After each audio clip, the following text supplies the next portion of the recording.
Bien, buenos días. Agradecemos su presencia al inicio de este ciclo de mesas redondas titulado Retos de la psicología ante los escenarios nacional e internacional. Antes de detallarles el contenido de esta primera mesa, le quiero ceder la palabra a la jefa de la carrera de psicología, la maestra Alejandra Luna García, para que nos diga un poco cosas alrededor de este ciclo y de la importancia respecto de la discusión que debemos de tener en la propia carrera y en el propio ciclo, en la propia... Adelante.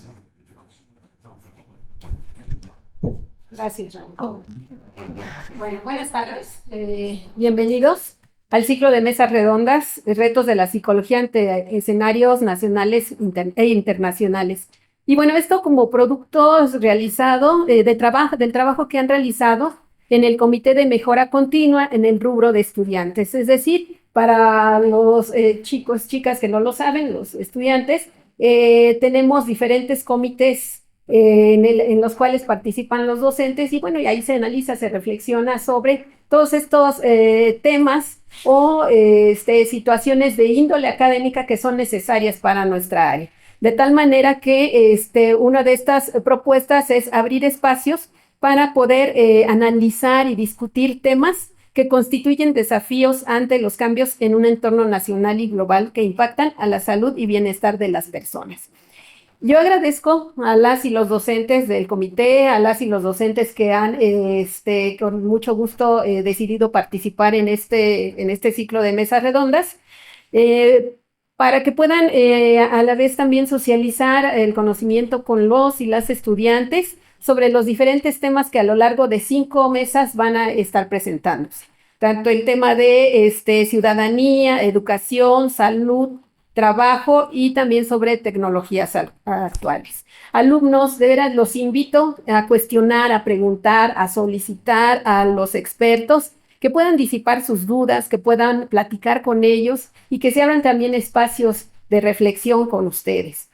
Y que bueno, estas mesas, estas 5 mesas, pues sean el inicio de muchas más en las cuales podamos estar todos y todas participando. No sé si quieran que haga una declaratoria formal o no. Ok, y bueno, pues sean bienvenidos, bienvenidas. Esperemos que este evento tenga mucho éxito. Muchas gracias y sean bienvenidos todos, todos.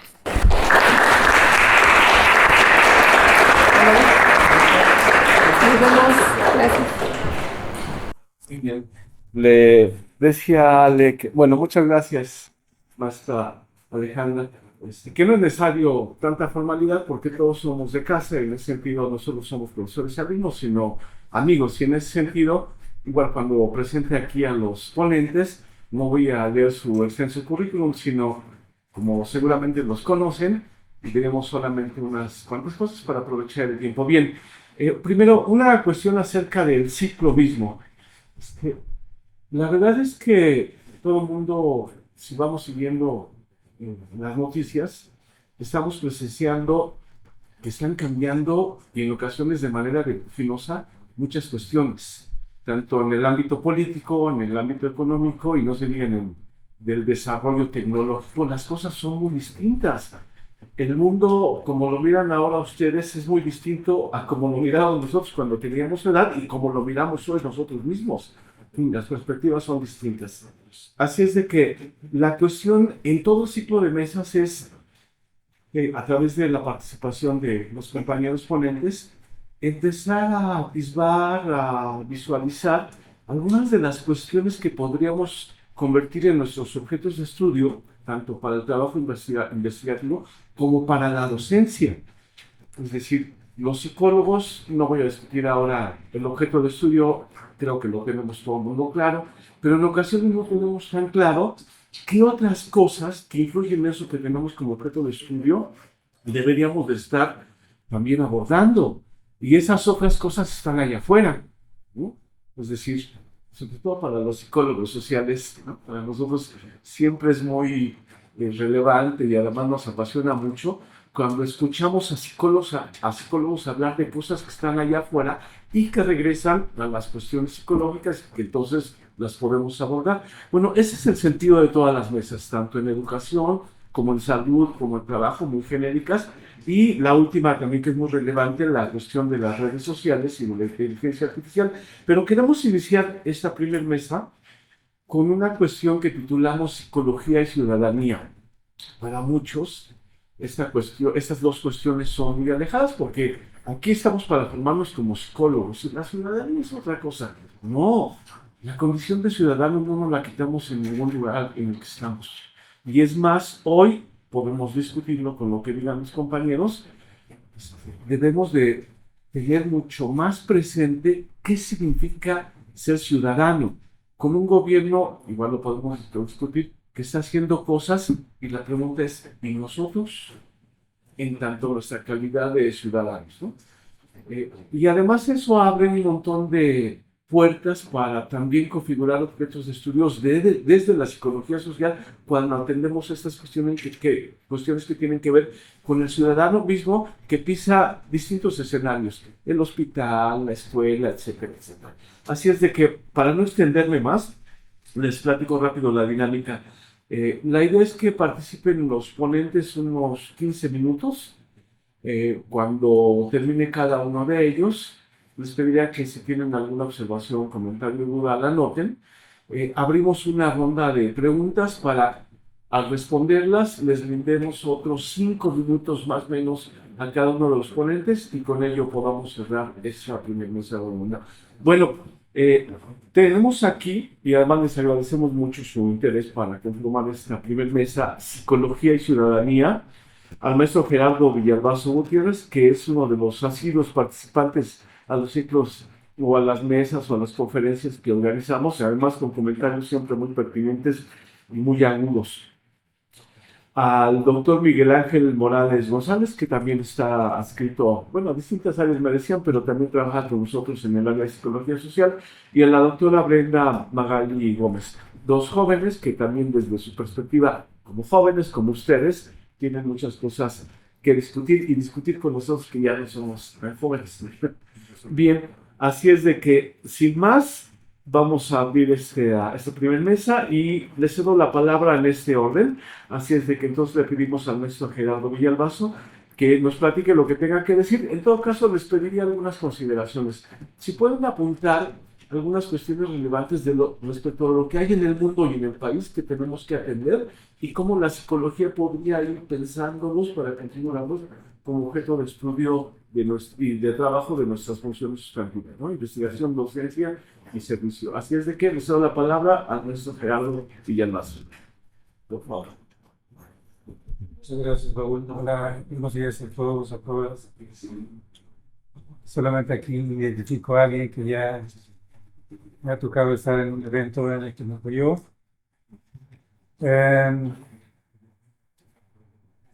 Bueno, me toca abrir, así es que abrir siempre, a veces, para decirlo, desde la visión más oriental, puede tener su ventaja y su desventaja. Prácticamente este tema me parece que tiene muchas implicaciones y en los 15 minutos que tengo prácticamente podría pasarme a decir únicamente los títulos y todos los temas que involucra esta relación. De entrada, este tema que se titula Ciudadanía y Psicología, primero quiero señalar que la ciudadanía es una construcción social. Y me parece que el enfoque con el cual tenemos que abordar esta relación, desde mi perspectiva, es a través de un enfoque evolutivo e histórico. En esta perspectiva, entra dentro de las temáticas, yo no sé si les ha tocado trabajarlo en sus seminarios, en sus clases, pero entra dentro de este tema que desde el siglo XIX hasta hoy en día sigue siendo un tema en continuo debate, la relación entre lo biológico y lo cultural. Y cuando digo enfoque evolutivo histórico, indudablemente que cuando hablamos de ciudadanía tenemos que hablar de ese gran proceso evolutivo. Yo lo voy a sintetizar porque es un tema que tiene muchísimas dimensiones y detalles. En ese proceso evolutivo voy a enunciarlo como ese largo proceso en el que se dio esa relación de cómo los homínidos llegaron a ser Homo faber y después a ser Homo silicus. Y cuando hablo de Homo silicus, estamos en esa posición de incorporar el término de ciudadano. En ese largo proceso de hominización, indudablemente estamos hablando de cómo, y voy a mencionar a un viejo psicólogo sudamericano, Alberto Merani, que escribe un texto que se llama De la praxis a la razón. Y cómo él explica muy bien en su texto cómo se ve ese largo proceso de hominización. Yo solamente voy a alcanzar a mencionar dos textos que son clásicos, obviamente desde la perspectiva del llamado materialismo histórico. Uno es, y los dos son textos de Federico Engels. Uno es el origen de la propiedad privada, el origen de la familia, la propiedad privada y el Estado, y el otro es el papel de la transformación del trabajo, del papel del trabajo en la transformación del mono en hombre. Entonces ahí vamos a encontrar todo este largo proceso de movilización. Entonces, esa es la parte biológica. Y la parte biológica desde la perspectiva en la que yo me ubico, que es desde las ciencias sociales, lo que da pauta a todas esas grandes modificaciones e interacciones que se tiene con lo biológico fue lo social. Es decir, si checamos rápidamente la teoría de la evolución, solamente voy a remitir al texto famoso que estuvo de moda desde la década de los 70, El mono desnudo de Desmond Morris, que se basa obviamente en toda la teoría de la evolución. Vemos cómo cuando los monos descienden descienden de esas zonas de seguridad que son los árboles, y que aún hoy en día todavía hay una gran variedad de monos que viven de esa manera.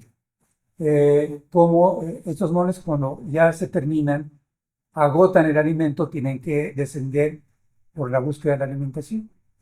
Entonces, en ese proceso de enfrentar esa inseguridad, esa lucha por la vida, que se da ese proceso de cómo se vuelve Homo erectus, y además para sobrevivir, se tiene que asociar con su semejante o con el otro. Eso es ya una relación social. En la relación social vamos a ver ese proceso de hominización. Obviamente es un largo proceso. Cuando de esas grandes migraciones en las que se da este proceso de hominización y se da esa relación entre este homínido o estos seres humanos que establecen una relación con la naturaleza y se da esa relación de trabajo con la naturaleza, llega un momento en que grupos de homínidos más evolucionados empiezan a asentarse. Cuando hablamos de que se asientan estos grupos, sobre todo en las zonas en donde hay agua, y que hablamos de que el hombre se vuelve sedentario, entonces estamos dando mención a esa parte histórica de cómo surge la cultura. En esas formas altamente organizadas de estos seres humanos, de pasar de ser inmigrantes a ser sedentarios, a empezar a crear nuevas formas de organización social, nuevas formas de trabajo, nuevas formas de división social, y obviamente con la creación de la cultura. Hoy escuchamos cómo Trump tenía esa gran decisión de desaparecer a una cultura de más de 2500 años, como es la cultura persa, hoy Irán, ¿no? Bueno, huelga decir que son culturas que han logrado permanecer y han logrado tener permanencia. Y de una u otra manera, estas grandes culturas han influenciado a través de la historia, han influenciado a otras culturas o en esas interacciones culturales es como se ha ido conformando esa población humana en todo el globo terráqueo. Aquí quisiera mencionar, yo quisiera acercarme mucho en esta parte de que cuando hablamos de cultura y de relaciones sociales, indudablemente otra gran invención ya en las culturas, hablamos de esos códigos de comportamiento que llevan a acuerdos normativos. Esos acuerdos normativos son los que van a regular las relaciones en una cultura y en una sociedad que desde esas épocas históricas hasta hoy en día siguen vigentes. Cuando hablamos de este proceso normativo ya histórico y cultural, estamos hablando del Homo civilis o civicus. Es decir, hablamos ya de cómo esta socialización, esta creación cultural es la entrada a lo que conocemos como civilización. Cuando utilizamos el término civilización, en realidad, desde mi punto de vista, deberíamos hablar de civilizaciones. En el momento en que se van desarrollando estas culturas, estas civilizaciones, vamos a observar algo que han observado historiadores, antropólogos, sociólogos, y hay un texto que es un ensayo que solamente voy a mencionar, que me parece que es un gran ensayo. No, es un ensayo que no se instala en ningún medio académico ni en ningún instituto de investigación.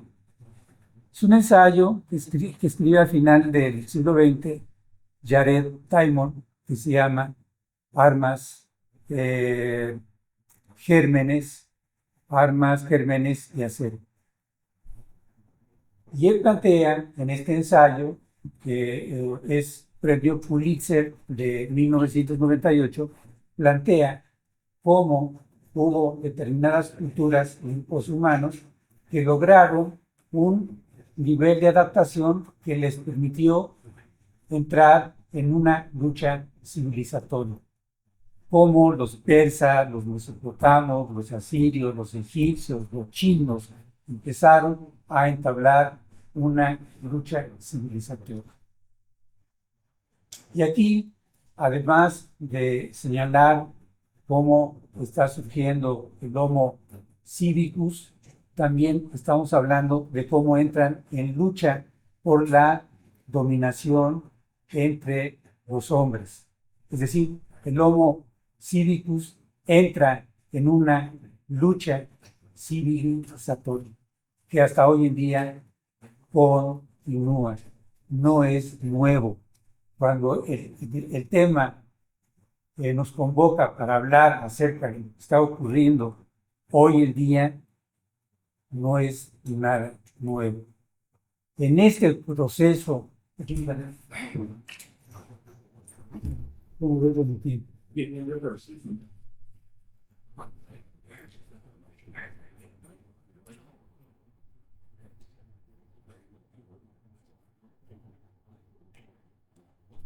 bueno, gracias. En este largo proceso de lucha civilizatoria,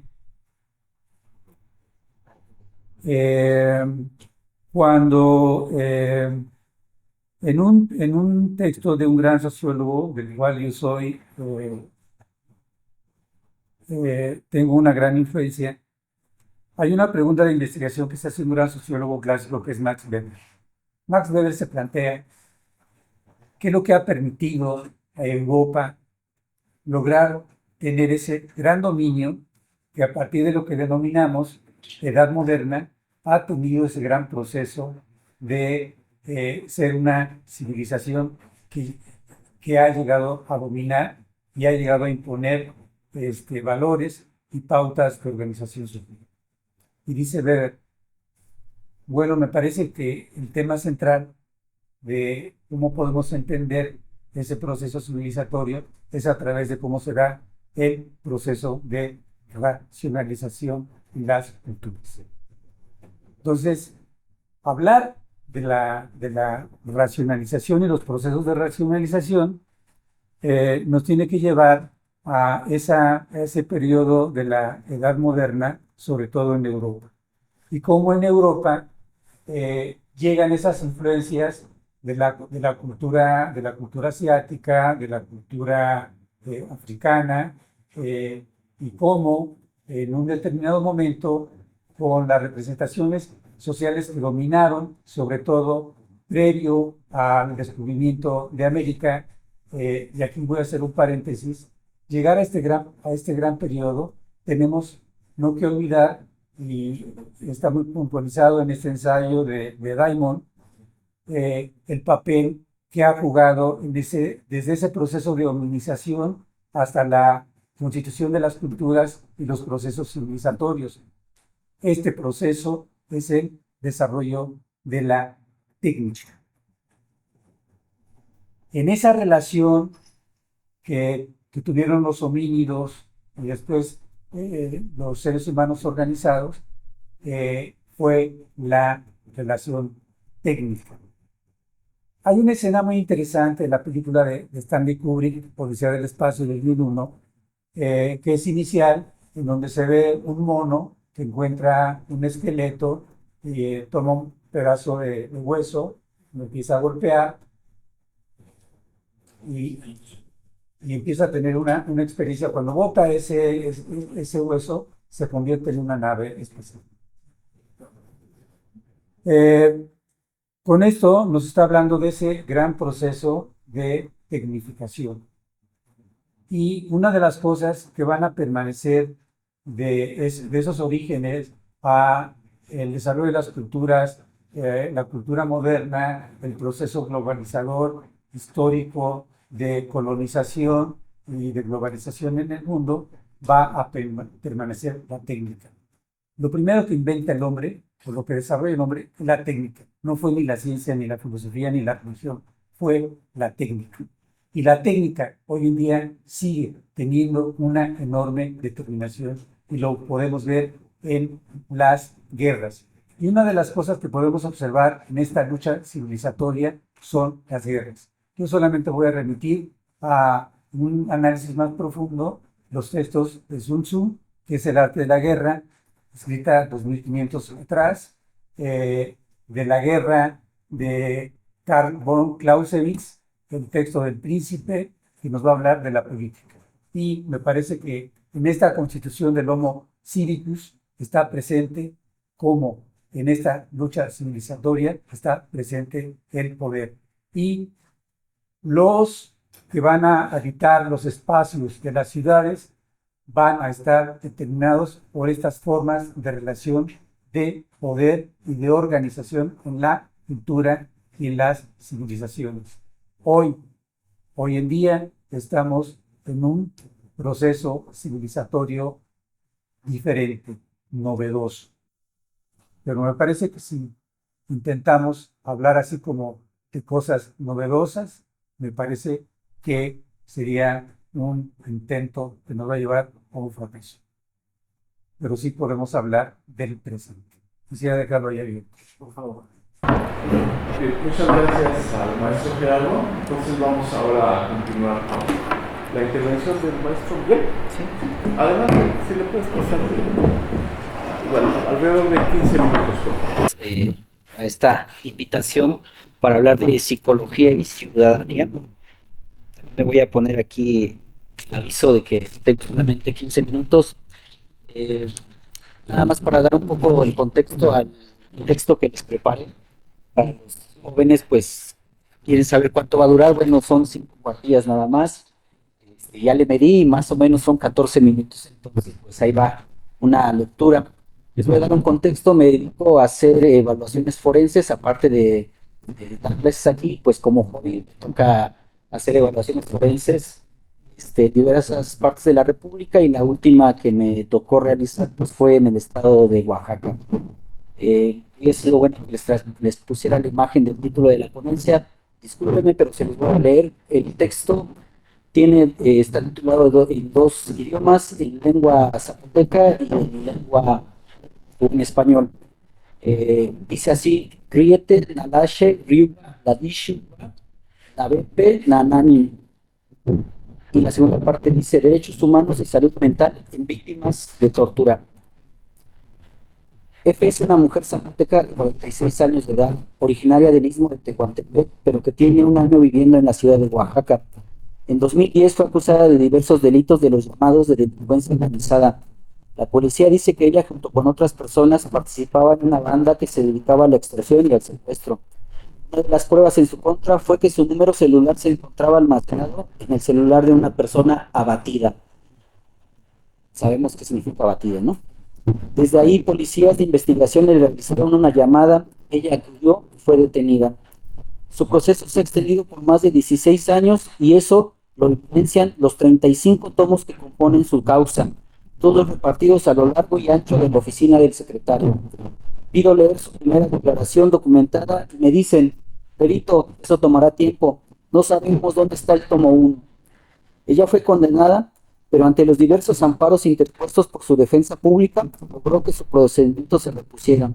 Sí, después de 16 años, 15 años en una cárcel, después de 35 tomos, todo el juicio debería empezar de nuevo. F entra al juzgado. Yo no lo sé, pero ha viajado 6 horas desde Oaxaca hasta el Istmo. Es una mujer de complexión robusta, tez morena, de facciones duras, con una enorme cicatriz en su mejilla derecha. Se mira agitada, pues apenas le dio tiempo de llegar a su evaluación. Pero eso sí, antes pasó al mercado a comerse un tamalito de iguana. Nos encontramos en la sala de espera. Yo escucho cuando se anuncia en la oficialía de partes, en una mezcla más de español que zapoteco, dice que viene a ver al licenciado para su protocolo. Yo aprovecho mi momento para presentarme. Soy el psicólogo Miguel, y como todo un experto en rapport, después de 4 años de carrera y otros tantos de posgrado, le lanzo la pregunta caballita de batalla que utilizan los terapeutas. ¿Qué tal el camino? ¿Fue difícil llegar? Su respuesta me ruboriza y hace que repliegue mis títulos y credenciales. Ella dice que hasta hace 12 horas se encontraba surtiendo su tiendita. Entre la compra de leche, huevo, frijol y otros productos recibió la llamada que tienes que presentarte mañana a las 9 de la mañana para que te hagan el protocolo. Me contó que se desesperó, se preguntaba cómo le iba a hacer si todo el dinero lo había ocupado para surtir, pero también pensó, si no voy entonces me van a poder a meter a la cárcel porque el juez dijo que tenía que acudir a firmar cada 2 semanas, luego cada mes, pero siempre que se me requiriera en las diligencias. Me sorprende cómo el lenguaje de las víctimas va cambiando. Hay una especie de apropiación de la jerga del juzgado, pero desde su propia subjetividad. Para el psicólogo, diligencia es una evaluación. Para el juzgado es un acto formal que da cuenta de un trámite. Para ella es un deber del cual depende su libertad. Esperamos hasta que nos conduzcan al lugar donde se realiza el protocolo y después de rastrear la ampliación de su declaración, sepultado entre cientos de expedientes, su relato escrito emerge como resistiéndose al olvido. Nuevamente cobra vida y no dista mucho de lo que una hora después, junto con el perito intérprete en lengua zapoteca, ella ha de referir de viva voz. F tiene una versión distinta de los hechos de 2010. Afirma que su único error fue compartir su número telefónico con un amigo. De ahí la llamada donde la vinculan y de ahí la detención. Ella dice, ahí empezó todo. ¿Qué es todo? Me pregunto en mis adentros. Recordé a las madres buscadoras que han nombrado la desaparición de sus hijos como un peregrinar. Las graves violaciones de derechos humanos no solo desestructuran la vida y los cuerpos, destruyen el lenguaje. ¿Cómo nombrar lo que por definición no se puede nombrar? He ahí uno de los retos. Quizás será, como lo dice Cristina Rivera Garza en su libro El invencible verano de Liliana, a veces para nombrar lo que ya existe se deben inventar nuevos nombres. Cuando F fue detenida, varias personas vestidas de policía le dijeron en un español que apenas comprendía, que comprendía más por la intensidad del lenguaje soez que por el significado de las palabras. Ya te chingaste, ahora se canta, ¿dónde está el dinero? Eso te pasa por extorsionadora. Desde ese momento le tapan los ojos con la blusa, la suben a golpes a un auto y la llevan a un lugar que primero pensó que era la comandancia. Pronto se dio cuenta que no era así. Rodeada por hombres, el interrogatorio continúa. Que cante, que pongan los demás o se chinga sola. Eso se saca por andar en las cantinas. Las maldiciones continúan hasta que uno tras otro la violan. Su voz cavernosa, parecida a la de un personaje traído de una novela de José Revueltas, continúa con su narración. Días después me llevaron. Duda un momento, se detiene. Ha olvidado cuántos días fueron, pero de todas formas continúa. Días después me llevaron a la comandancia. Mi familia preguntaba por mí, pero yo estaba tirada debajo del escritorio y con una persona que me decía, no te muevas hasta que llevaron a la cárcel. F se sorprende que desde que llegó al Ministerio Público les habló de las lesiones, de los golpes, nadie le hizo caso. Le dijo que no entendía español, que no sabía qué pasaba, pero eso no importó. 16 años después, ahora sí casi bilingüe, con hijas a quien no vio crecer, después de 15 años de prisión y un año de libertad condicionada, ahora sí por fin el protocolo de Estambul. Me pregunto, ¿qué hemos de encontrar en una memoria que no se ha detenido mucho tiempo? Pidió que le hicieran la prueba, que por favor le creyeran. Seguramente en momentos no fue una insistencia, sino un ruego. Pero la ley ahí estuvo y no. Como en el cuento de Kafka, cuando un campesino se presenta ante la gran puerta que da la ley, si bien está abierta de par en par, hay un guardián que vigila. El campesino se asoma y quiere entrar, pero el guardián le dice, si tanto te atrae entrar, procura hacerlo, a pesar de mi prohibición, pero tenlo en cuenta, yo soy poderoso, sin embargo, no soy sino el guardián más inferior. En cada una de las salas hay otros centinelas, uno más poderoso que el otro. Yo no puedo ni siquiera soportar la vista del tercero. El campesino se resigna a esperar que se le permita entrar, eventualmente se hace viejo, su vida se extingue, pero antes de morir pregunta al guardián, si todos aspiran a entrar en la ley, ¿cómo se explica que en tantos años nadie fuera de mí haya intentado hacerlo? El guardián le dice, nadie sino tú podía entrar aquí, pues esta entrada estaba destinada solo a ti. Ahora me marcho y la cierro. El guardián cierra la puerta. La puerta de la ley para F ha estado ahí tal vez, pero ella no ha podido entrar. Esta mesa trata sobre psicología y ciudadanía y en apariencia ponerse a hablar de la posible tortura de una mujer indígena no tendría mucho sentido, pero de hecho es lo contrario. Son las graves violaciones de derechos humanos donde la relación entre el Estado y el individuo se rompe, se fractura. Hemos creado un ente moral que organiza la convivencia y a cambio renunciamos a una parte de nuestro poder. De esta forma, el pacto nos otorga la ciudadanía, entendiendo a esta como el vínculo jurídico y político que une a una persona con su Estado, otorgándole derechos y obligaciones, es decir, implica participar activamente en la vida social y civil de una comunidad bajo el amparo de la ley. Y aquí la pregunta, ¿qué pasa con la salud mental de una persona a quien se le expulsa de esa condición de ciudadanía? Si esa persona asume el pacto de autoridad y se subordina, ¿qué pasa con la conmoción de confianza cuando es torturada por las autoridades encargadas de su seguridad? Cristina Rivera Garza lo explica mejor al hablar sobre el velo de impunidad que se ha tejido por 26 años después del feminicidio de su hermana Liliana. Cito textualmente, la impunidad trastoca el principio de realidad. Una vez que su mano feroz te roza la piel o se mete en tus entrañas, la impunidad quita el velo de la normalidad a la vida de todos los días. Sabes, y lo sabes a ciencia cierta, que la relación entre el Estado y el ciudadano se ha roto para siempre. En este sentido, toca reflexionar sobre la salud mental, no cuando el pacto opera de manera normal, sino cuando éste ha sido roto. Me explico. La ley dice que las víctimas deberían ser reintegradas a la sociedad y devueltas a las condiciones previas antes de vivir los hechos de agravio, pero piense en una mujer torturada por agentes del Estado. La reintegración se hará a una sociedad que ha normalizado la violencia sexual, que criminaliza y estigmatiza a las mujeres. Hagámonos las siguientes preguntas. ¿Quién goza de más salud mental? ¿Aquel agente que pide una reintegración a esa sociedad que valida la violencia o la mujer que se resiste a regresar a esas condiciones? Segunda pregunta. ¿Quién goza de más salud mental? ¿La psicóloga que pide que la mujer siga el proceso de duelo y supere la pérdida, encasillando el dolor en una categoría diagnóstica que sigue o debe seguir un proceso normativo? ¿O tiene más salud mental la mujer que encuentra en su dolor un reservorio de dignidad para acusar y dejar testimonio de los hechos de agravio, aunque eso implique cargarlo por 16 años? Por eso cobra sentido el verso de Eduardo Galeano. En Argentina, las locas de Plaza de Mayo serán un ejemplo de salud mental porque ellas se negaron a olvidar en los tiempos de la amnesia obligatoria. Como dice Ignacio Martín Baró, psicólogo salvadoreño, hemos pensado la salud mental desde dentro hacia afuera, responsabilizando a los individuos de sus enfermedades, pero es necesario invertir el orden, ver la salud mental desde fuera hacia adentro, no como la encarnación de un funcionamiento individual interno, sino como la materialización en una persona o grupo del carácter humanizador o alienante de una estructura de relaciones históricas.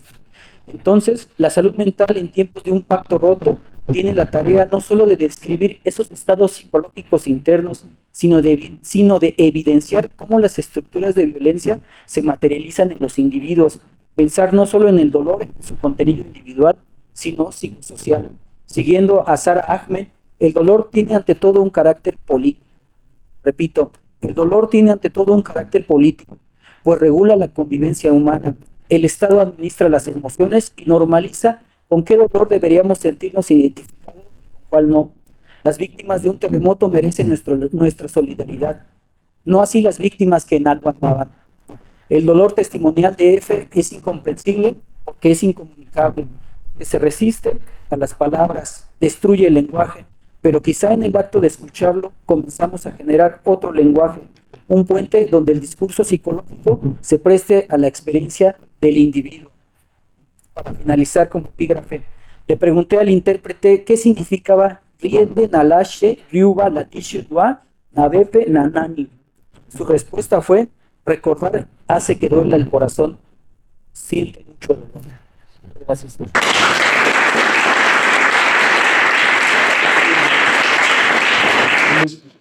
Gracias a lo que le tenemos la palabra ahora a la doctora Reina. Bueno, pues gracias por la invitación, la organización de estos eventos en la FES. También gracias a quienes están asistiendo y a las personas con las que comparto la mesa y que nos dejan un montón de reflexiones. Sí, muchas gracias. Muchas reflexiones sobre lo que implica el concepto de ciudadanía. Y aquí retomo lo que decía Raúl con respecto a cómo pensamos que es un concepto que no tiene que ver con la psicología, pero ahorita estamos viendo con los compañeros esta importancia de historizar y de mirar sus efectos en términos concretos, ¿no? Yo les quiero compartir, pues, desde lo que yo trabajo, que es desde el feminismo, cómo se entiende la ciudadanía. ¿Qué entendemos por ciudadanía? Sería la pregunta con la que iniciaría.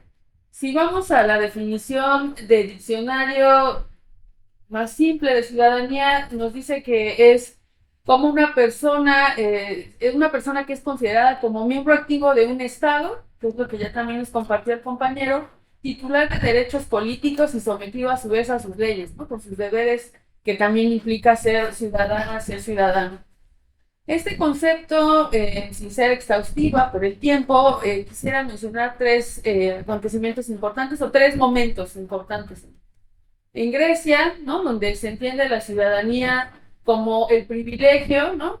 De poder hablar, poder participar, votar en la asamblea, participar en actividades religiosas, contar con protección de la ley, tener beneficios sociales, y que, por ejemplo, Aristóteles pensaba que las mujeres, los esclavos y las personas extranjeras no podían ser ciudadanos, no podían acceder a estos derechos. En el caso de las mujeres, porque también el mismo Aristóteles tenía la visión de que eran seres humanos pues mal hechos, ¿no? Que no se lograron en el momento de la gestación, y desde ese lugar de un ser humano mal hecho, pues tampoco había una lectura de que pudieran tener acceso a estos derechos. Esta visión la podemos llevar a otros escenarios, en Roma, en donde se mantienen algunas de las características similares a Grecia. Sin embargo, por las características de expansión, sí se permite el reconocimiento también de extranjeros, personas extranjeras como personas de derecho. Pero un acontecimiento clave, desde el punto de vista que yo les comparto, que es la mirada feminista, va a ser la Revolución Francesa, ¿no? O sea, la Revolución Francesa como un momento clave en la modernidad. Sabemos que inicia en 1789 y que desde ahí inicia esta visión moderna de ciudadanía. Ay, gracias, ya me estaba quedando. Esta visión moderna de ciudadanía, y que culmina con algo que se va a conocer como la Declaración de los Derechos del Hombre y el Ciudadano, que desde ese lugar reconoce los derechos de los hombres como derechos naturales, inalienables y sagrados, que todos los hombres nacían en libertad de igualdad. Recordemos estas frases de libertad, fraternidad, igualdad, que se reivindican en la Revolución Francesa. Y entonces, bueno, se mira al ciudadano como sujeto de derechos. Entonces, por eso va a ser muy importante este acontecimiento histórico en la modernidad y en Occidente, el reconocer que un ser humano tiene derechos. Claro, sabemos que en la Revolución Francesa, pues es toda esta crítica a esta organización política, ay, no sé, donde está el rey en el pico de la pirámide, que está por estamentos, y es esta crítica. Y entonces, bueno, esta Declaración de los Derechos del Hombre y el Ciudadano, que implica que sabemos que en la Revolución Francesa hubo una participación activa de mujeres y hombres, que sin embargo, cuando se concluye con esta declaración, las mujeres no están incluidas. También hay que decir que no solo las mujeres, ¿no? También las personas empobrecidas, ¿no? O sea, también ahí desde una mirada de clase vemos que no era tampoco para todos los hombres, pero sin embargo, en el caso de las mujeres, pues ninguna estaba considerada dentro de esta declaración y que entonces ahí por eso el feminismo ha sido importante para decir que el lenguaje es importante, ¿no? Para nombrar que cuando hablamos del hombre como un concepto que aglutina a todos los seres humanos, está dejando de mirar a la mitad de la humanidad, ¿no? Que en este caso son las mujeres. Y aquí es importante recordar la Declaración de los Derechos de la Mujer y la Ciudadana que hace en 1791 Olympe de Gouges, que lo que hace es prácticamente lo mismo que estaba redactado en masculino, redactarlo en femenino. Y bueno, en ese momento ella es guillotinada junto con otras mujeres que vamos a reconocer como las primeras feministas, y aquí lo pongo entre comillas porque desde una mirada crítica también reconoceremos que en diferentes contextos ha habido mujeres organizadas, mujeres exigiendo sus derechos, mujeres haciendo conciencia de su condición como mujeres. Sin embargo, bueno, hay esta importancia histórica de reconocer que en la Revolución Francesa va a emerger eso que le vamos a llamar como feminismo, que sería este movimiento social, pero también teoría, postura crítica, práctica ética práctica ética y política que va a cuestionar las relaciones de poder desiguales históricas entre mujeres y hombres, pero no nada más para cuestionarlas, sino también para buscar transformarlas. En este aspecto, la ciudadanía desde la mirada feminista o en clave feminista sería, aquí la coincidencia con mis compañeros, entender que la ciudadanía no es algo natural, que es una construcción social, histórica, que se ejerce en contextos también de desigualdad y que el concepto nace también excluyendo a la mitad de la humanidad cuando hablamos de la ciudadanía. Entonces, digamos que los límites de la ciudadanía tradicional ubicaría esta exclusión de las mujeres, pero también la exclusión en términos étnico-raciales, como lo que nos compartía el compañero, ¿no? O sea, las dificultades a las que se encuentran las comunidades indígenas, por clase social, ¿no? Las posibilidades de acceder a nuestros derechos en términos de los recursos con los que contamos. Y entonces vemos que quedan fuera ciertas personas de ese contrato social. Entonces, en el caso del feminismo también se empieza a puntualizar, además de esta exclusión de las mujeres, la división que se hace entre el espacio público y el espacio privado. Entonces, en el espacio público vamos a delimitar derechos, y en el espacio privado, pues que sea lo que cada quien decida, ¿no? O lo que cada quien considere importante. Ahí esa decisión va a tener implicaciones para las mujeres, ¿no? En términos de cómo vive su vida, su sexualidad, en términos de violencia. Entonces, eso por una parte. Por otra parte, pues lo que pudiéramos ubicar como la ciudadanía formal y la real, ¿no? O sea, están los derechos, sin embargo, ¿qué condiciones hay para que podamos acceder y ejercer esos derechos en igualdad de condiciones? Por supuesto, hay barreras estructurales, políticas, económicas, culturales, un sistema capitalista, patriarcal, que impactan en la manera en que accedemos a nuestros derechos, y también simbólicas, ¿no? La participación política de las mujeres, de los grupos que han sido oprimidos históricamente. Y entonces, en esta relectura, el feminismo pues va identificando aspectos que habría que tomar en cuenta. Hay por ahí una propuesta de historizar el feminismo en olas, también pudiéramos hacer una crítica a esta historización porque también de pronto tiene un sesgo eurocéntrico. Sin embargo, creo que puede ayudarnos a ubicarnos en el tiempo, ¿no? En esta exigencia de derechos de las mujeres. La primera ola que la ubicaríamos en esta búsqueda de igualdad y liberación de las mujeres, entendiendo como el acceso al voto, a la educación, a nuevos horizontes laborales, tener derechos con respecto a las hijas, los hijos. Por ahí hay una película que se llama Las sufragistas, no sé si la han visto, en donde se puede ver cómo pues no tenían derechos sobre las hijas, hijos, ¿no? Entonces, curiosamente, se nos asocia históricamente a las mujeres a esta cuestión reproductiva, pero al mismo tiempo no eran dueñas, ¿no? De sus hijas, hijos. No dueñas en un sentido de cosificación de los niños y las niñas, pero sí en un sentido de que pudieran participar también y que no fuera una decisión unilateral sobre ese ser humano, ¿no? La violencia dentro del matrimonio. Y bueno, ahí vemos al feminismo socialista también poniendo en la discusión que el sistema capitalista también se sostiene del trabajo doméstico y de cuidados que han realizado históricamente las mujeres. En este ínter entre la primera y la segunda ola ubicamos a Simone de Beauvoir con un libro que se llama El segundo sexo, publicado en 1949, en donde ella problematiza pues, la condición histórica de las mujeres y, por ejemplo, en el caso concreto de la reproducción, pues el que las mujeres pudieran decidir si querían ser madres y si no, acceder a un derecho básico sobre el cuerpo de las mujeres, que es el derecho al aborto, que en Francia se logra desde 1975 y que en nuestro país pues sabemos que ha sido una lucha de muchos años y que hasta pues sí, en los últimos dos, en el sexenio pasado, ¿no? Es donde se empiezan a despenalizar el aborto en diferentes estados de la República, de modo que deja de ser un derecho al que solamente pueden acceder pues por facilidades las mujeres de la Ciudad de México. O sea, si bien podían acceder mujeres de otros estados, imaginemos la dificultad de acceder al aborto estando en Oaxaca a vivir en la Ciudad de México, ¿no? Ahí hay una dificultad para acceder a esos derechos.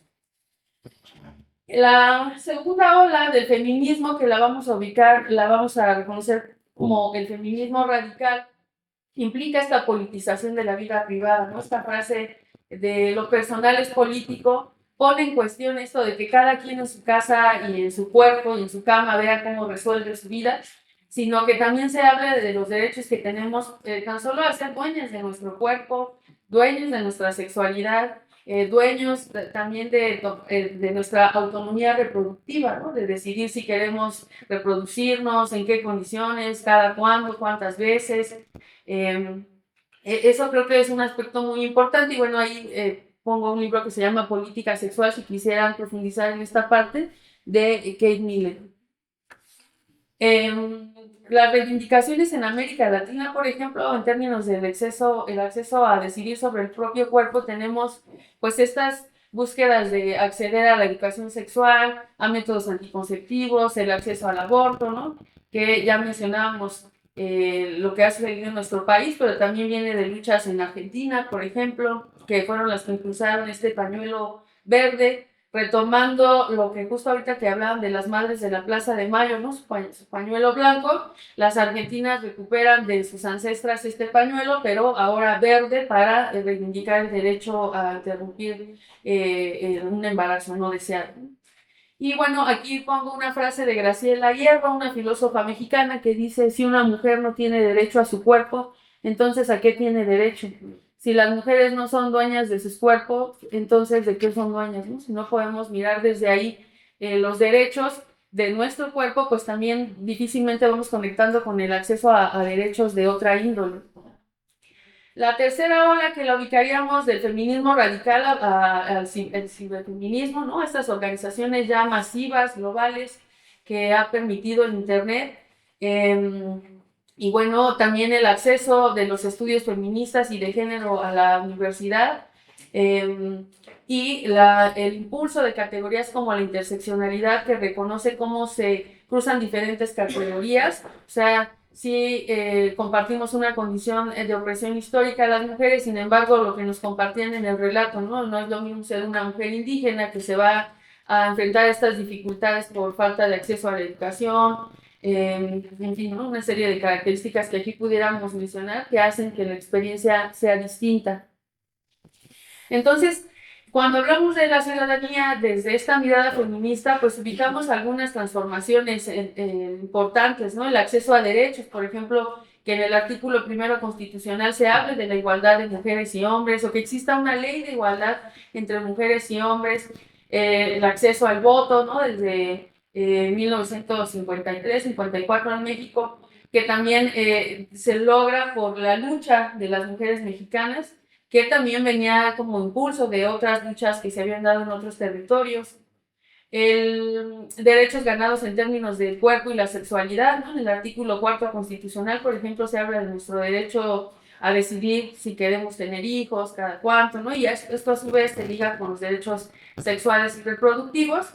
Y en términos de la violencia de género, ¿no? Que lo que sucedía, esto me parece que el feminismo radical es muy importante porque nos da cuenta de que la violencia que vive cada una de las mujeres se vincula también con una organización social desigual, y entonces en ese sentido se necesita también alternativas en términos de políticas, ¿no? No nada más que, ay, esto te pasó porque no supiste poner un límite, o el hombre llega hasta donde la mujer quiere, no, sino que hay condiciones estructurales que posibilitan este problema y que también hay recursos con los que contamos para transformar esta situación, ¿no? Por ejemplo, la Ley General de Acceso de las Mujeres a una Vida Libre de Violencia, que aunque estamos estudiando psicología, no, es importante que no lo veamos como eso es de derecho, no. Somos ciudadanas, ciudadanos, que es importante que conozcamos nuestros derechos y también como psicólogas y psicólogos podamos reconocer con qué recursos cuenta la gente con la que estamos trabajando, ya sea en un consultorio, en una comunidad.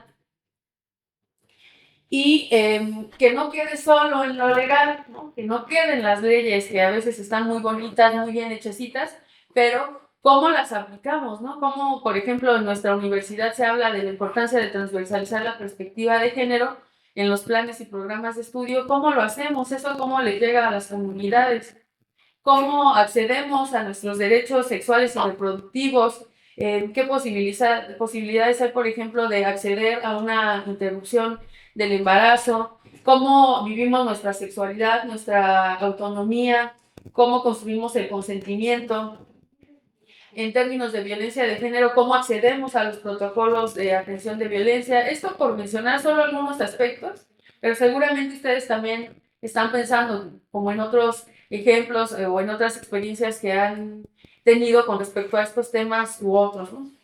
Y entonces diríamos que la ciudadanía, pues entendiéndola desde esta visión de derechos, no es algo que tendríamos que esperar que alguien nos otorgue, sino que ha sido resultado de luchas históricas y para ir avanzando en ciertos derechos y para ir exigiendo otros a la luz de las nuevas necesidades, ¿no? Por ejemplo, lo que se conoce como la Ley Olimpia, que son una serie de reformas en el Código Penal, tienen que ver con estas necesidades de nombrar una problemática vigente que era la violencia digital, ¿no?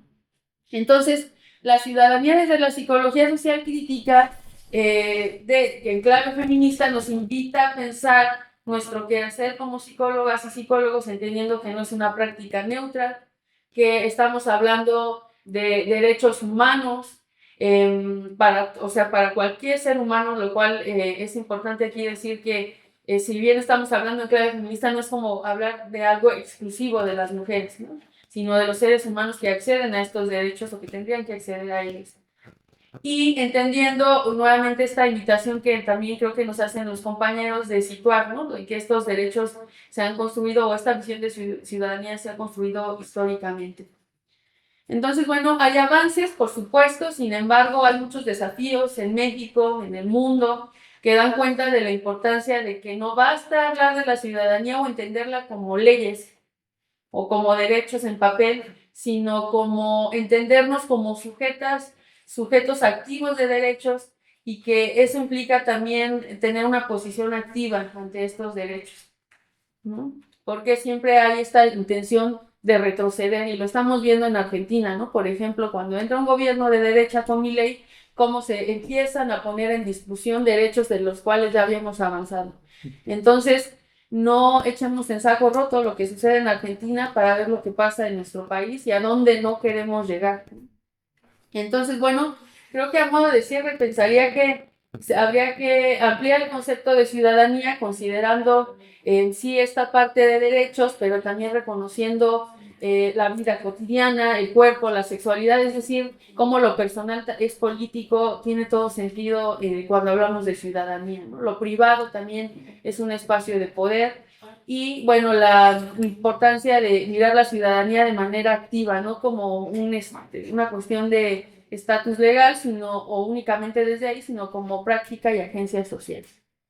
Y finalmente una frase feminista que Marcela Lagarde se refiere a las mujeres, pero yo creo que habría que mirarlo como ciudadanía en general, sin dejar de mirar, de nombrar a las mujeres también, por supuesto. Cada mujer tiene el derecho autoproclamado a tener derechos, recursos y condiciones para desarrollarse y vivir en democracia, ¿no? O sea, reconocer que somos sujetas de derechos, no es como de concesiones o de buena onda o de mala onda, sino de los derechos humanos que se tienen que respetar. Y fuimos normalizados de esa manera, ¿no? De vivir de otra forma la convivencia cotidiana, la civilidad, ¿no? Estábamos acostumbrados a otros asuntos que reconocernos los derechos. Además, ustedes con los cuatro. Si damos una oportunidad nada más de las intervenciones. La niña la adelante ahí al fondo. Si le quieres acercar, ¿le va o te pasamos el micrófono? Yo creo que sí, porque es un poquito de pregunta. Entonces, por favor.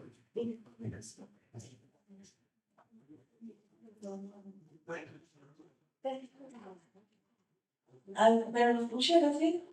Particularmente las últimas dos intervenciones me llamaron notablemente la atención. La red únicamente como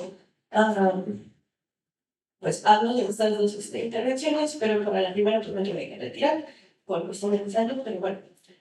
Retomando esto, creo que sí refleja muy bien como estas pues desigualdades sociales de género o simplemente en el contexto rural y citadino en el que nos encontramos, y vaya que de ahí normalizamos el acceso a pues diferentes servicios y posibilidades que a lo mejor para nosotros es muy fácil ir a nuestro centro de salud, ir con nuestra psicólogo, para aclarar nuestras dudas, pero bueno, a lo que quiero llegar al punto es que en redes sociales he visto más que nada este comentario a lo mejor de psicología orientado más hacia lo clínico, en donde se remonta mucho este aspecto de que, digamos, tú al ser una mujer violentada que recibió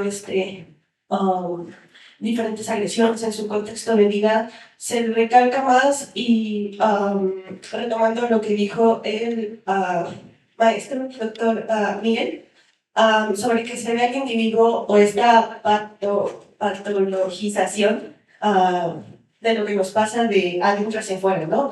Del individuo es lo que lo causa y se refleja en su entorno, y no de que el entorno es el que convierte, pues, estas circunstancias al individuo, ¿no? A lo que quiero llegar es que he visto discursos en los que mencionan es que tú como eres una mujer violentada, te han violentado en este aspecto de tu vida, esta pareja, este aspecto laboral, este aspecto social, y a lo mejor se le toma más en cuenta o se le hace ver más hacia la mujer es que eres tú repites patrones, tú buscas ese tipo de persona, tú haces que sea más susceptible la violencia hacia ti porque eres tú, o sea, te falta algo a ti, y no existe este cuestionamiento hacia la sociedad de que estos patrones machistas, de violencia, de socialización en el que se nos ha socializado muy diferente, tanto hombres como mujeres, es normal que se repitan este tipo de patrones en nuestra sociedad, pues muchas veces misógino, machista, no porque nosotras lo traigamos, sino porque a lo mejor esos patrones están tan arraigados en nuestra sociedad que se repiten muchísimo, ¿no?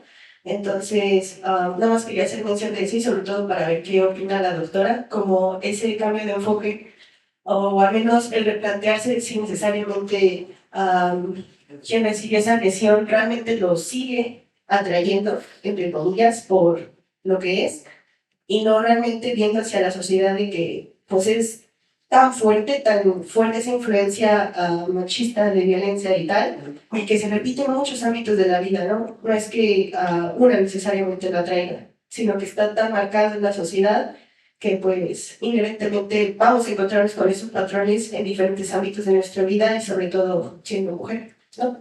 Y ya, gracias. ¿Alguien más? Por favor. Bueno, me gustaría hacerles la pregunta a la doctora González, profesora. ¿Qué consejos nos dan a nosotros para denunciar esta violencia sistemática que vivimos, no solo como mujeres, en general como ciudadanos y ciudadanas? ¿Cómo podemos denunciarlo, no? De pronto hay una normalización de esta violencia sistemática que se vive, ¿no? Desde que cuando te paran en el carro, te piden luego la mordida y te dejo ir, ¿no? Y está bien. Entonces, sí sería me parece importante que nos den consejos que ustedes nos podrían dar a nosotros, no solo como ciudadanos, sino también como profesionales. ¿Ustedes qué nos podrían recomendar? Una más y cerramos esta ronda. Gracias. Sí, muchas gracias por su ponencia, doctores. Mi pregunta va un poco más enfocada en la primera intervención que hizo el doctor, en la cual mencionaba que estamos en este proceso de adaptación a ser seres pues, adaptados a vivir en sociedad. Entonces, pues me surgió la duda con la ponencia de la doctora de si este proceso de regresión que está aconteciendo en derechos humanos pues en Argentina, como lo mencionó, o en Estados Unidos, con ciertos derechos que ya estaban completamente establecidos, sí lo veo como parte de este proceso de aprender a vivir en sociedad como ser humano. Si me permiten, porque son preguntas un tanto específicas, si me permiten intervenir con algunas consideraciones generales respecto de lo que los compañeros han comentado, para que incluso pudieran insertar las respuestas concretas a sus preguntas específicas en el marco de esto que voy a decir, porque a mí particularmente me interesa mucho la temática, la relación, por el momento en el que estamos viviendo en este país y por lo que está sucediendo en todo el mundo. Con signos, afortunadamente para nosotros, distintos, ¿no? Al respecto de lo que ocurre en este país. Pero lo primero que quiero señalar es, si se habla de la formación que tratando de ser breve, difiero del maestro Gerardo en el sentido de que esta relación que se plantea ahora no es nueva. Yo diría sí, es totalmente nueva. Históricamente la noción de ciudadanía ha sido, para la psicología, ha sido trabajada por la sociología, escasamente por la política, por la ciencia política, y incluso los propios sociólogos a los ciudadanos organizados les llaman sociedad civil, ¿no? Y de manera relativamente reciente, desde los 90, por algunos de los llamados psicólogos políticos que trabajan cosas de psicología y de política, pero independientemente de eso, lo que yo quiero comentar es que hoy el abordaje debe de ser necesariamente interdisciplinario, para que tratemos de encontrar cosas que son verdaderamente preocupantes. Voy a decir algunas cuestiones. Yo también ya tengo mis reservas respecto de, por ejemplo, lo que acaba de decir, que es el común denominador de la doctora Brenda, respecto de que se necesita una participación activa de la ciudadanía, una ciudadanía muy responsable, vigilante de sus autoridades. No sé, que siempre me hago la pregunta, ¿qué es lo que queremos como gente? Y la respuesta que me hago, y que constatamos es, pues vivir bien, como querían los griegos. Además, por eso inventaron la política. El objetivo para los griegos, de la política para los griegos era ese, conseguir la buena vida, el buen vivir con los politeia que vivían como habitantes, como residentes de las polis griegas. Porque, por ejemplo, si miran ustedes países avanzados como los escandinavos, no crean ahí que la ciudadanía está todos los días en la calle, vigilante, exigiendo. No. hacen sus vidas. Miren los periódicos, bueno, uno no sabe ni sueco, ni finlandés, ni danés, pero con el Google Traductor o con lo poco que uno sepa ahí de inglés, pueden mirar, y los periódicos son igual de frívolos que en todo el mundo. Igual de frívolos. Y también sale alguna nota de un político corrupto, de un asesino en serie, en fin, lo mismo. Entonces, yo diría que podríamos pensar la cuestión de la ciudadanía en una cuestión, vamos, que es fácil, pero que parece que es muy compleja. En términos de cómo nos insertamos en una sociedad que vive la democracia, que aspira a consolidar su democracia, yo diría ejerciendo los valores democráticos. Y eso, otra vez, no es ninguna confrontación con el feminismo como teoría política, por el contrario, con algunas feministas sí, no comprenda, por supuesto, sino como teoría política, porque la confrontación no es con los hombres, o no solo con los hombres. Incluso en los argumentos de la doctora Brenda está, es con el poder, es con el sistema, es con aquello que crea y reproduce las desigualdades. Y las desigualdades nos afectan no solo a las mujeres, también a los hombres. Porque hoy, incluso en este país, habemos hombres de primera y de segunda. No es lo mismo el DIL que nosotros. Su voto no vale lo mismo que el mío, su presencia pública no vale la misma que la de nosotros, ¿verdad? Pues habemos todavía, incluso en este país que está construyendo un sistema de gobierno más democrático, habitantes o ciudadanos de primera y de segunda, ¿no? Como decía Orwell, algunos somos más iguales, son más iguales que otros, ¿no? En fin, yo diría que la cuestión es ejercer los valores de la democracia, el respeto, la tolerancia hacia los hombres y, por supuesto, hacia las mujeres, porque particularmente he encontrado en un texto que tenemos que la construcción de la igualdad, no solo, como dice Brenda, jurídica, para que se plasmen las constituciones y en las leyes, sino, vamos, cotidiana, tiene que ver con la lucha contra las desigualdades. No solo contra la desigualdad contra la mujer, por supuesto que bueno, a mí me encanta siempre la perspectiva feminista, porque a los hombres nos obliga a muchas cosas y nos recuerda muchas cosas, pero no es la única desigualdad. Miremos a los indígenas. Como dicen, imagínense, ser mujer, ser pobre y ser indígena, pues es ser nada. No tanto, porque afortunadamente es el primer paso. En este país afortunadamente ya hay instancias que velan, está incluso en la Constitución la consulta indígena por los pueblos originarios, en fin. Entonces, yo quisiera terminar, para no extenderme más, con otra cuestión que tiene que ver con la interpretación que hacen algunas feministas del feminismo como teoría política. Y en vez con ganas de discutir. No todo lo personal no es, en mi concepción, es político. Lo político tiene una característica, es vinculante, es decir, nos obliga. Y lo personal, pues es eso, no rebasa la dimensión, ¿no? Del individuo. Incluso en lo personal hay cuestiones públicas y privadas e íntimas. Y antes que sea político, es público. Por eso refiero mucho a esta idea de la presidenta, que entiendo el sentido político de que lo que no se nombra no existe. Eso es puro idealismo. Eso es puro idealismo. Entiendo el sentido político, ¿no? El idealismo decía eso, lo que no se piensa, lo que no se dice no existe. Bueno, el sentido político es muy claro, ¿no? Y hay que promoverlo. Y concluyo con una respuesta muy breve. ¿Qué podemos hacer? Ejercer los derechos pero con cautela y promover y defender el acatamiento de la ley.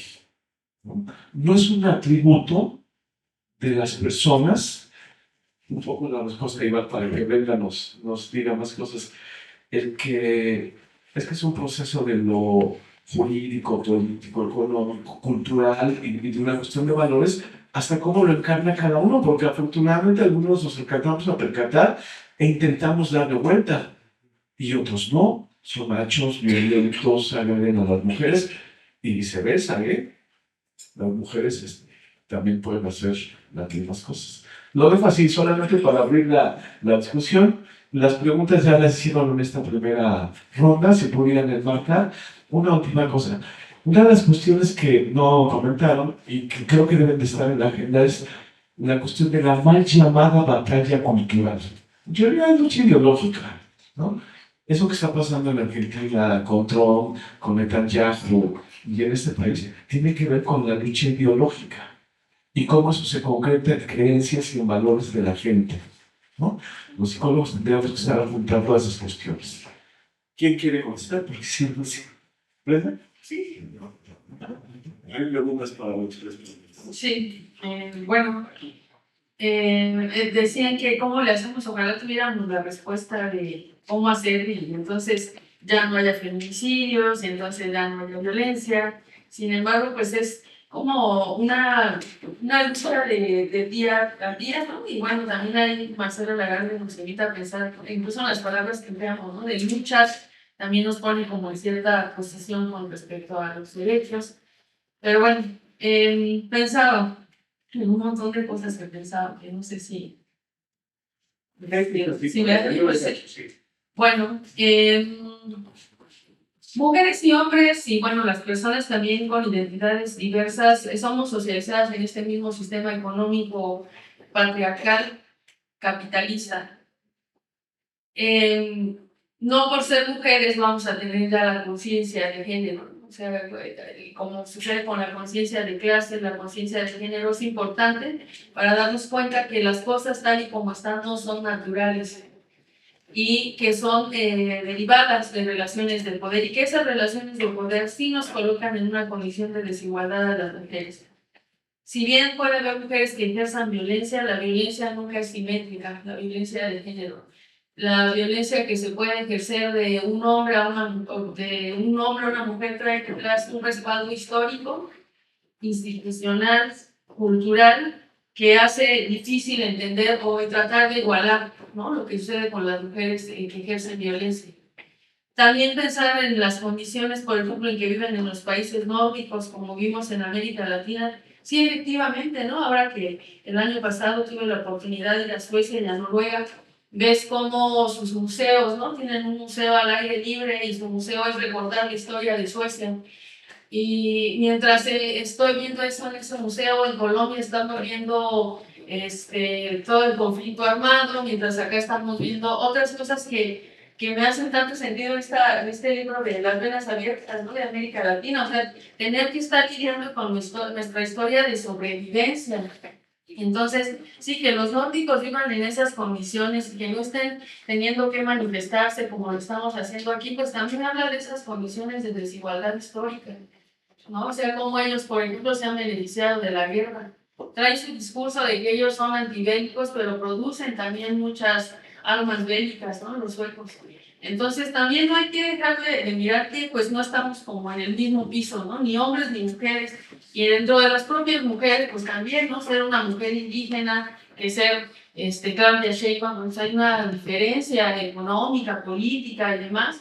Sin embargo, sí diríamos que aún dentro de mujeres privilegiadas, como por ejemplo Claudia Sheinbaum, ¿no? O sea, lo vimos en su campaña, había privilegios económicos, de clase, de mamá científica y tal. Sin embargo, estamos viendo cómo se le ataca por su apariencia, se le ataca porque si es mujer, o comentarios que he visto de, bueno, ya con ello vimos que las mujeres no saben gobernar. O sea, con una mujer que está gobernando se hacen ese tipo de aseveraciones. Entonces, ante la pregunta ¿qué podemos hacer? O sea, más que señalar y decir, no, los hombres, es decir, todos la sociedad tendremos que concientizar, involucrarnos y gestionarlo en comunidad. También ahorita el compañero hablaba de Sara Met, pues sí, sentirnos incómodos es importante también para poder buscar las formas para construir distinto. Y si es cansado, ¿no? O sea, si es así como, ¿por qué tendríamos que estar defendiendo nuestros derechos? O sea, ¿por qué tendríamos que manifestarnos para que no nos asesinen? Pues sí, no digo no digo que el profesor Raúl dijo eso, sino que es algo... No, yo estoy también diciendo como mi posición con respecto al tema, ¿no? Y porque sí son cosas que yo he visto en redes, ¿no? De por qué las mujeres son conflictivas en las marchas, o por qué no buscamos otras formas, y lo que vemos es que hay como diferentes, para generar transformación social se requieren muchos mecanismos, ¿no? O sea, sí lo legal, pero también la manifestación, pero también en el ámbito científico, en la práctica cotidiana. Y bueno, ahí también difiero con lo que lo personal es político en términos de lo personal, o sea, decir eso ya es individual, pues no sé, es que la misma psicología social, desde una mirada crítica, nos problematiza mucho con respecto a qué es lo individual, ¿no? O sea, que pudiéramos pensar como tal vez individual, ¿no? Pero bueno, pues son algunas de las reflexiones que tenía y que son importantes, ¿no? Dialogarlas y seguirlas reflexionando. Gracias. Muy bueno que podemos definir. Me parece que eso es parte de la ciencia del nuestro. Hay algo que yo alcancé a contestar, tengo la relación con la psicología, pero mencionar algo al respecto. Me parece que la idea de ciudadanía o ciudadano es histórica y no en todos los periodos históricos se ha entendido por ciudadano, ciudadana. Podemos entender cómo concebían el ciudadano los griegos, cómo lo concebían los ingleses del siglo XV, o los ingleses del siglo XIX, o los ingleses del siglo XX. Es un concepto que ha ido evolucionando, ha ido cambiando. Entonces, no podemos generalizar, hacer universal el concepto de ciudadano. Desde luego que hoy en día hay una idea de ciudadano que podemos decir que es un concepto que está completamente fragmentado, dependiendo desde qué región estemos hablando del ciudadano. Si del ciudadano en Europa, el ciudadano en Inglaterra, el ciudadano en el norte de América, o el ciudadano de América Latina, o el ciudadano en Rusia, es cómo lo vamos a entender. Una de las cosas que dejé en lo que yo participé y espero responderte es que sí podemos observar a lo largo de toda la evolución, de toda la historia, que una de las cosas que ha permanecido y sigue permaneciendo es esa dominación de civilización. También ha cambiado, por supuesto. No es lo mismo las formas de dominación que se dieron, por ejemplo, en todo ese periodo después del descubrimiento de América, que se dan hoy en día. Por supuesto que han cambiado. En esta perspectiva, difiero completamente con Raúl. A mí me parece que dentro de esta construcción civilizatoria, una de esas formas dominantes es esta visión masculina, machista, que se ha construido a lo largo de esto. Y lo podemos ver a través de la construcción o de la invención y construcción de los lenguajes. La ciencia, la filosofía es lenguaje y estos lenguajes han sido dominados y apropiados básicamente por los valores. En el texto de Bourdieu, de la dominación masculina de Chile, por ahí, una lectura, y van a ver cómo los varones desde la ciencia podemos o estamos en una crisis, estemos conscientes o no de este hecho. La ciencia hasta hoy en día es un lenguaje que se domina desde la práctica masculina. En este sentido, me parece que las revoluciones feministas han dado el ejemplo. Porque si hablamos de la sociedad, de la ciudadanía, no el hombre estudia solamente al hombre o la desigualdad del hombre, es las desigualdades en la sociedad. Y la sociedad no solamente somos los varones, no es la parte masculina. La sociedad son hombres y mujeres. En ese sentido, me parece que aquí sí hay una profundidad de reflexión crítica desde lo que podemos denominar una epistemología feminista. Y en esa perspectiva, Me parece que la misma ciencia hoy en día puede estar posicionada en sus bases. Además, yo desde la parte inicial de que cuando dice Raúl que en psicología entendemos el objeto, a mí me parece que no. A mí me parece que si nos regresamos a hacer reflexiones sobre el objeto de estudio de la psicología, de los fundamentos de la psicología, inclusive también lo podemos generalizar a otras disciplinas, a mí me parece que debe ser cuestionado y que sigue siendo cuestionado. Me parece que los psicólogos seguimos hoy en día bajo la perspectiva de que tenemos que cuestionar nuestros fundamentos y de lo que estamos entendiendo. Sí, espero más o menos. Sí. Voy a decirlo rápidamente. La psicología es hija de la modernidad, de la revolución del capitalismo y la revolución industrial. La psicología científica es hija de este contexto. Y la psicología, como las ciencias tal y como se realizaron del siglo XVIII al siglo XIX, buscaban el dominio de la naturaleza y lo lograron. Lo que voy a señalar es una interpretación personal y lo asumo con todas sus consecuencias. La psicología entra en esa búsqueda del dominio del hombre por el hombre. En el texto que se publicó por los argentinos Néstor Rauster, Frida Sark, todos ellos, donde escriben el texto de psicología, ideología, psicología y ciencia, ahí podemos ver este tipo de información.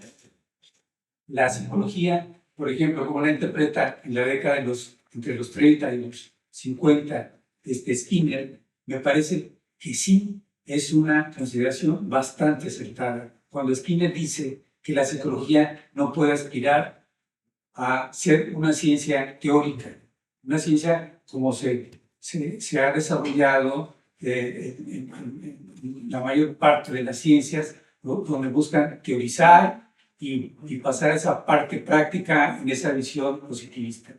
Lo único a lo que puede aspirar la psicología es hacer una ingeniería. Una ingeniería. Dice, los psicólogos solamente pueden ser ingenieros de la familia. Esta visión, a mí me parece que se ha estimulado no solamente para la psicología de finales del siglo XX y lo que va del presente siglo. Y es en donde aparece la cuestión técnica que yo dejé entrar. La técnica sirve para dominar a la naturaleza y no solo a la naturaleza, al hombre también. Que es en donde entran las clásicas de el dominio del hombre por el hombre o la explotación del hombre por el hombre. Que me parece que hasta esta parte la epistemología feminista también es certera, es decir, no solo es la dominación y la explotación del hombre por el hombre, es el hombre. O sea, me parece que ahí hay una serie de cuestiones que están en los discursos y en las investigaciones, cómo están galopando en la mayor parte de las ciencias y de cómo en los problemas y fenómenos sociales que nos aquejan, cómo estamos conceptualizando y cómo le estamos entrando a entender estos problemas que estamos viviendo hoy en día y que han estado presentes con sus matices en otros periodos históricos también. Si tuvieran la oportunidad, por ejemplo, de ver la película que hizo Stanley Kubrick en el 66, una película que se llama El Doctor No, y la aplicaran a el tiempo contemporáneo, verían que no ha perdido vigencia. No me meto ya propiamente al contenido de estas historias que están en las películas. Yo nada más voy a meter otro libro. En estas construcciones sociales que hemos desarrollado a lo largo de la historia, obviamente está la ciencia y la filosofía que tratan de responder a la realidad. Pero también en esas construcciones hemos tenido otras invenciones. Una es la religión y otras son las ficciones, las distopías y todo lo que se nos ha querido inventar. Vivimos de la invención. que es una revolución social.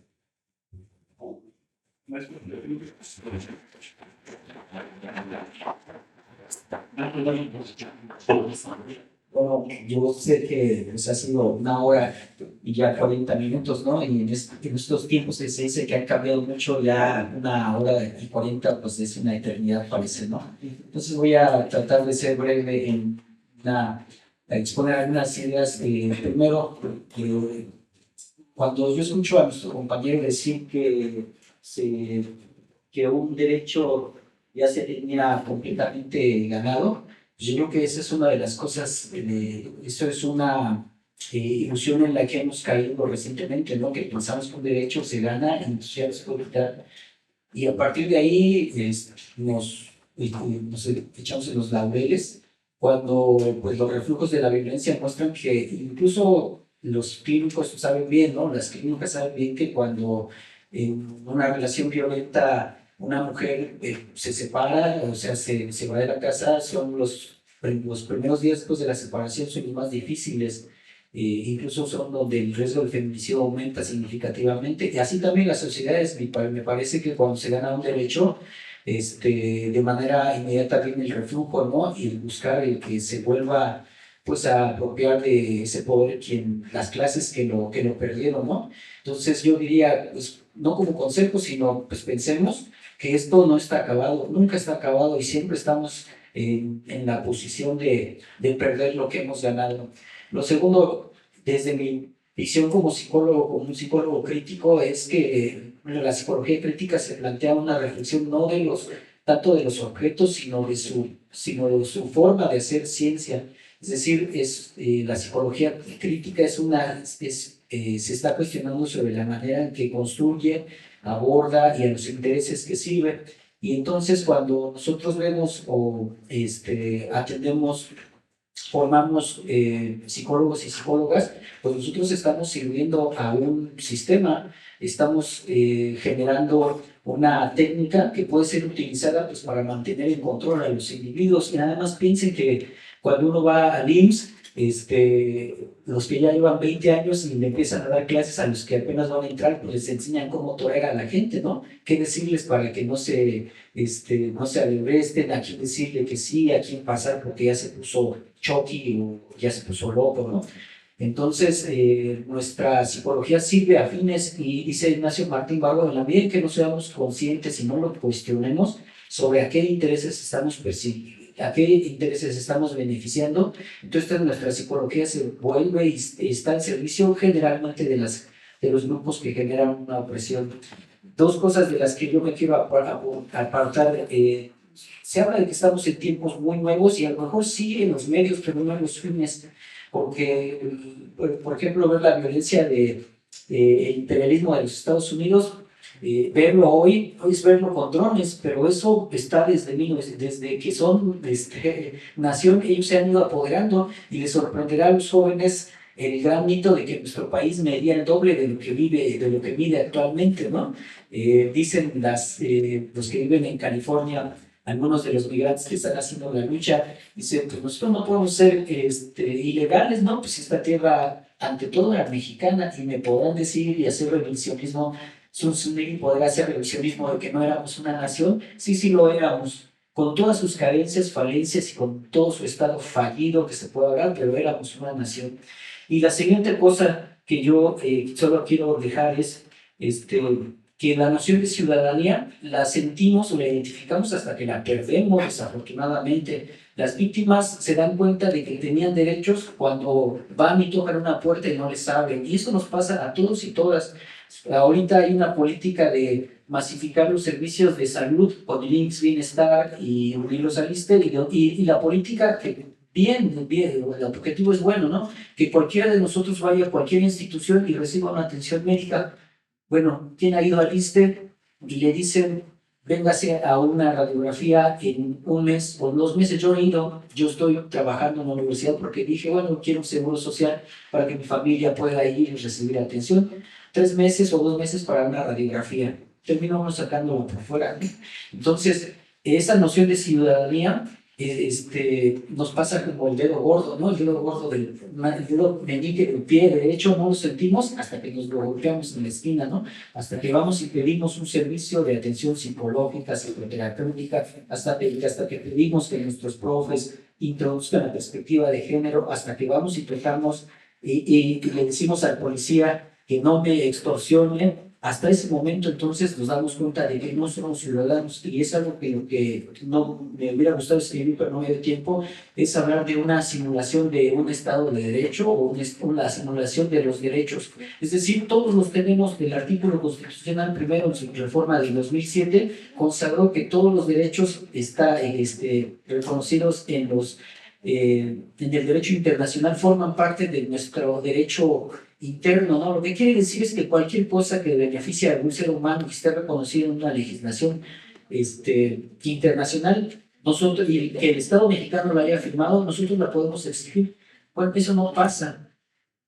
Realmente eso no sucede, y entonces en esa medida en que nosotros seamos conscientes de que en la imagen somos ciudadanos, pero en la realidad no pasa, entonces de esa manera lo podemos exigir. Y aquí sí yo me uno con la compañera Brenda y me separo de nuestro moderador Raúl cuando dice que en ciertas sociedades la gente no alza la voz, o bueno, en estas sociedades europeas no necesariamente las personas están pues alzando la voz, y que los periódicos tienen y trivializan las mismas cosas que nosotros. Bueno, yo digo que nuestra realidad, una realidad latinoamericana vivida y devenida de la opresión y de que siempre estamos luchando por sobrevivir, yo creo que sí necesitamos constantemente estar señalando la violencia, estar señalando cómo es que vivimos condiciones de desigualdad. Es cierto, y que creo que aquí podemos tener una coincidencia, que se busca que en algún momento no tengamos que estar reclamando, y lo dicen las mujeres, ¿no? Y las víctimas, hasta que la justicia se nos haga costumbre, hasta que entonces yo no necesite andar tocando una puerta, porque yo sé que me van a garantizar una debida atención. Y con esto cierro. Los movimientos que reivindican una noción de ciudadanía participativa lo admiten, dicen que construyen caminos que en algún momento formen o caminos y objetos que sean partes de museos, objetos de museos. Y uno entiende, y uno pregunta por qué. Dice, porque esas cosas en alguna sociedad donde impere la justicia y la ley, entonces lo recordaremos como existen esos protocolos, pero no los necesitas, porque recibes lo que necesitas en cuanto a servicio, en cuanto a atención. Entonces, por ahí yo creo que sí, a mí me encantaría ver que en algún momento pues, estos foros estén vacíos, porque puedan decir las personas, pues eso ya ni se necesita, ¿no? Pero en tanto no suceda, pues yo creo que son altamente valiosos, ¿no? Bueno, pues y solamente sería eso. Muchas gracias. Tal vez no sea suficiente tiempo, porque creo que quizás es una pregunta algo difícil. Algo que como me surge es ¿cuál debería ser el rol del psicólogo? Pues es que no sé cómo decirlo en la política. Recientemente he visto una reflexión en la que como que se señalaba que teníamos que mantener cierta distancia, pero por más que lo pienso, toda la investigación que se hace comentando cómo funcionan los grupos, cómo funciona nuestro comportamiento, etcétera, me parece podría ser útil como en el diseño de estos entornos, ¿no? Y sin embargo, como mencionó el doctor, cómo se termina usando este conocimiento tiende a ser a partir de las estructuras de poder para el sometimiento de las personas. Entonces, ¿cómo podría el psicólogo participar en la política de una manera que sea emancipatoria y no de control? Y pues no sé, igual pensando, externalizando las condiciones que dan lugar al comportamiento, no solamente como de las personas que podríamos considerar víctimas, sino también de los victimarios, ¿no? El pensar que estos policías hicieron o participaron en este acto de violación a esta mujer, podríamos de alguna manera atribuirlo a las condiciones en las que están existiendo ellos también, ¿no? Las consecuencias que no suceden a partir de la ley digamos, sí, ¿qué podemos hacer nosotros como psicólogos ante esta situación? Espero haber sido algo claro. ¿Quién quiere ir primero? Yo una respuesta breve.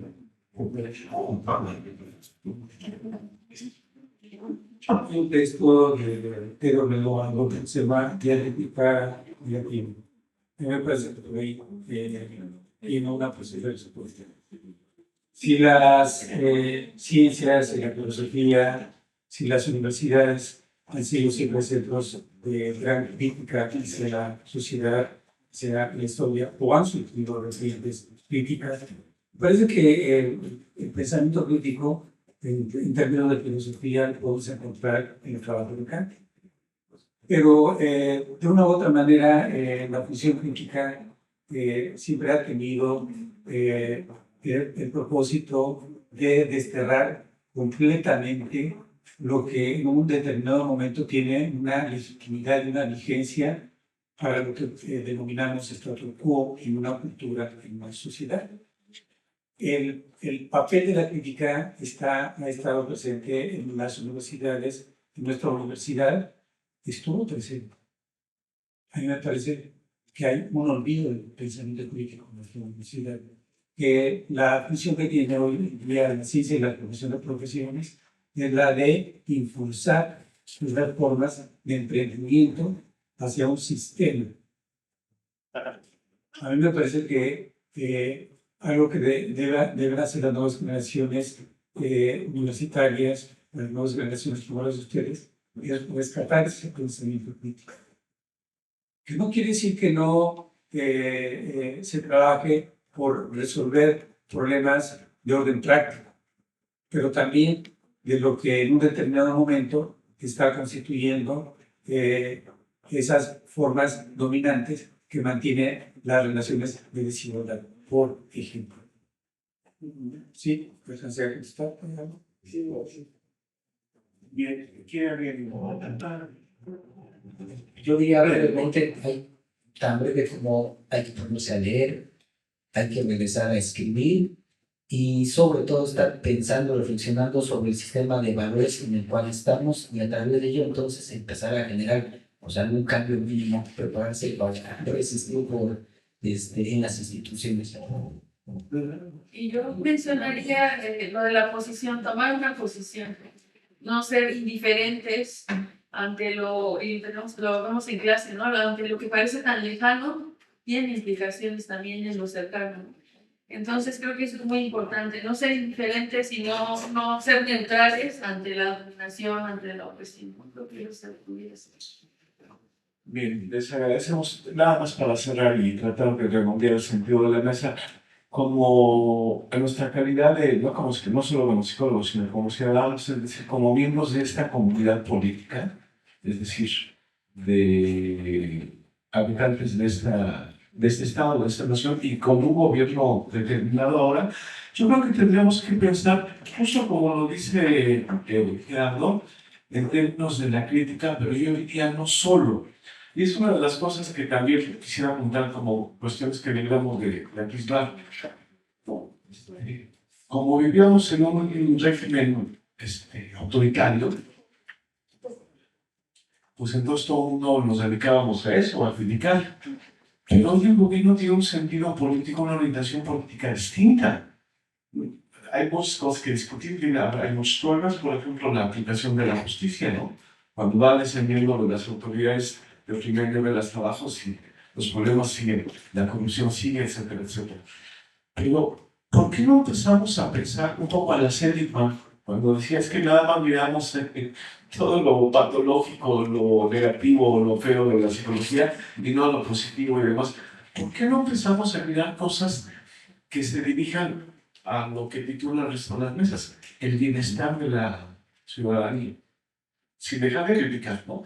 Y quizá en esa clave podríamos pensar cómo en esto de la batalla cultural o la batalla ideológica encontramos a gente, no sé si la siguen escuchando, como Aristegui, a todo ADN 40, que tiene otro sentido, y gente que sigue siendo muy crítica del gobierno, pero que reconoce lo que se está haciendo precisamente, ¿no? Saben que ya es en la Ciudad de México, incluso a un compañero le acaban de primer un premio por su participación en la elaboración de la ley de salud mental aquí en la Ciudad de México. A veces cosas que se discutían y ahora son ley. ¿Qué hay que hacer? Ejercer nuestros derechos y también nuestras responsabilidades. Se va a seguir hablando en las demás mesas ya de temas específicos que tienen que ver con salud, educación, trabajo y al último una cuestión que atraviesa ahora todo esto, bueno, toda la vida, la cuestión de las redes sociales y de la inteligencia artificial y del impacto de todo ello en la vida, pues también toda de la población, ¿no? Y que los psicólogos tenemos que empezar a mirar. Bueno, les agradecemos a nuestro Gerardo, al doctor Miguel y a la doctora Brenda su participación y por supuesto a ustedes su presencia y los esperamos. Inviten a sus compañeros, es muy interesante, ¿no? Porque qué aburrido escuchar al profe que les dice cosas y ustedes nada más.